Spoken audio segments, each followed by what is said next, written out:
Kaže Zahebi kultu, Allahu yuhibbul insaf. Kaže, Allah voli pravdu. Vidite imama Zahebija, ja Arab. Kaže, Allah voli pravdu. Kaže, mer ređulu bi rafidijin. Walakinehu ši'ijun fakat. Kaže, nije on rafidija, ovaj Ebu Abdillah el-Saburi. On je, kaže, samo, nije rafidija, on je, kaže, samo šija. Vidite kako je naša ulema. Kaže, imam Zahebi popravlja, je li tako? Neko nešto, nisi kazao precizno, hajde te popravim. Nije on rafidija. Rafidija je onaj koji vrijeđa Ebu Bekra i koji vrijeđa Omera i koji vrijeđa ostale ashabe. To su rafidije, iako oni imaju svoje deređe među njima.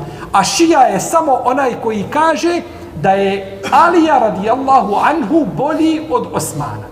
To je šija. O ine min šijatihi ila Ibrahim.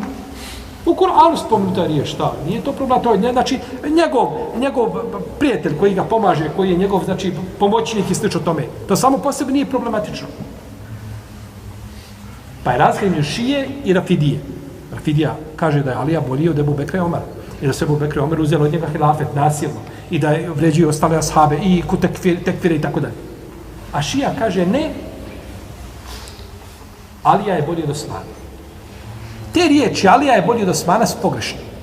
Ali nećemo zbog tih riječi izvesti čovjeka iz okvira čega?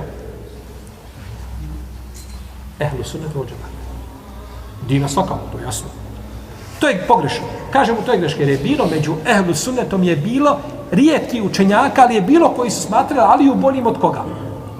Zato što po pitanju Alije, braćo, imamo brojne hadise koji se prenose, čak Imam Ahmed spomenuo da ono što se prenosi u odlikama Alije, da je više nego što se prenosi u odlikama ostali ashaba. Pojedinačno.